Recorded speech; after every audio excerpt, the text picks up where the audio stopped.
All right, everybody, this is going to be a quick video onto a Dodge Challenger, the year 2012.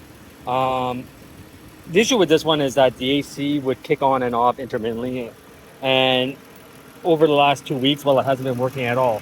I had some pressure gauges hooked up onto the vehicle. Pressure into the system is high enough for the compressor to actually work. So the next thing I did was check the control at the clutch. I checked the resistance first. Resistance was good. So then I checked the power and ground leading up to the clutch, which the power is directly to body and the power is from the tip-up, which is over here. So the ground was there constantly, no issue with that. After that, I was like, okay, how does this system work? So this system gets a control signal from the AC control module, which is into the car, that gets sent up to the PCM through CAN.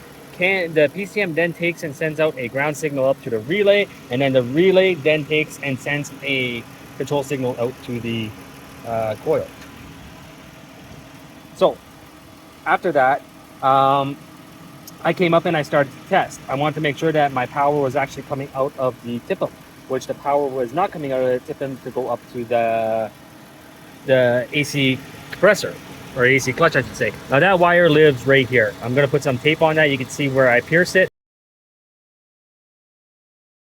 There was no power coming out, so the next step was to check the control leading from the PCM, which is here, all the way up to the tip-up. Now that's where I ended up finding my issue. As you can tell here, I have a broken wire. All I did was just tug on it and it came out. So, word of advice, if you're doing this type of diagnosis, just check your basics. I've been on this car maybe about 20 minutes total, but honestly, placement of the components does help when you're doing this type of work. So sometimes it might be longer, sometimes it might not. But on this one, I got a broken wire leading up to the tip-up, and that's why my AC compressor is not turning on. I did verify that the AC compressor does work before I started, and it does. So I just wanted to make this quick video for everybody. Hopefully you guys enjoyed it, and as always, I will see you guys next time. All right, so I'm just going to go over the wiring diagram quickly with everybody and give you the thought process that I had as I was going through this diagnosis. This video was pretty short and not really much detail into it, so I think in each video I'm going to just print out the wiring diagram at the end, and I'm just going to go through it like that. It'll make it a little bit easier so you guys can understand the thought process that I had as I was going through this diagnosis. All right, so what I like to do whenever I first start diagnosing is locate the component that I am trying to diagnose. I don't want to look at powers, I don't want to look at grounds, I don't want to look at anything else except for what component I am trying to diagnose. And on top of that, I also want to make sure I understand how this component is being controlled. All right, now with years of experience this comes pretty naturally, but if you're just starting out, take your time, read over some theory and operation, and really find out how the components are being operated. All right, it'll help you in your diagnosis a lot. So here we have our AC compressor. So what I normally like to do is I'll take and I'll mentally draw a square around it, but for this purpose we're actually going to draw a square around it. Okay, after that, typically you want to have two types of highlighters or two different colors of highlighters, and you're going to try to find your power and ground components. All right, and those are the first things that you want to try and find whenever you're doing a diagnosis onto a component. Now, if it is CAN controlled, you're going to have to incorporate those wires into your schematic also, and that's why it's really important to locate the theory and operation of the component that you're trying to test. On this one, all we have is a power and ground. So it's a 2-wire connector with a power and ground. So as we can tell right here, we have a G51. I kind of marked that over. So we have a G51, and we're going to have a ground that's going to be constant, and after that we're going to have a power that is going to be supplied by a module. All right, so here we have over on pin 2. So what we're going to do at this point is flip this paper over. We're going to come over to pin 2, all right, which is right here, and we're just going to follow it, and pin 2 is right here. All right, so as we can tell, our AC clutch feed actually comes from our tip-up. All right, so our totally integrated power module. So the other thing about this system is that we have to try to figure out how the tip-up is actually being controlled in order to send out the power to the other side of the clutch. Now, if we take and we go into the vehicle, we notice that we have a push for the AC, a button just to push the AC on and off. So that would be our input signal to a module. All right. So what we're going to do at this point is find our AC heater control. All right. And from there, we have to try find our actuator COM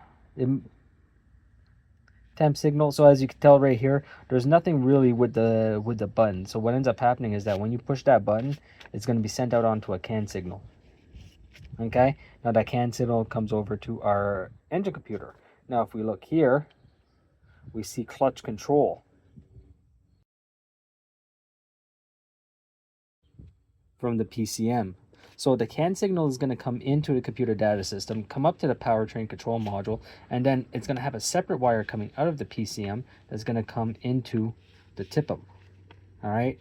So now we know that our signal actually comes from our PCM, and then our AC clutch feed comes a power feed, and our AC power feed comes down out of the TIPM. So our PCM sends in a signal. That signal gets transferred into the circuit board, and then the AC clutch then feeds the AC clutch feed then feeds power to the clutch system itself. Now I'm going to take a wild guess and guess that this is going to be the ground circuit of a relay that is inside of it, but I didn't really read the theory and operation onto it just because I know how most of these systems work, and I didn't actually have to get that far into it. So we know that PCM sends out the signal. The signal then gets transferred or grounded out onto the AC clutch relay, and then that gets sent out as a power coming out. So, all right, so now that we know basically how the system works, the next step is to go back to the actual AC compressor and verify for a constant ground, which I had. So I'll just put CG for constant ground. Okay. All right. Then after that, we needed a power. Now the power itself was not there. So power, no good.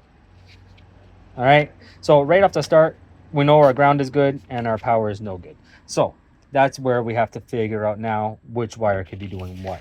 So the next step I did was that I actually came up to the TIPM and I added a power through a light onto this pin 2 leading down to the AC compressor, and the AC compressor turned on. So right off the start, I knew that from this wire all the way down to the AC compressor clutch, everything was good.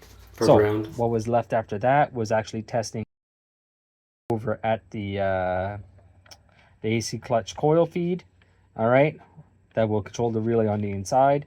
And so then I went on the inside of the vehicle and I was pushing the button on and off, and there was no like actuation at all coming from the inside. So that left me with the TIPM at that point, a wire, or the PCM.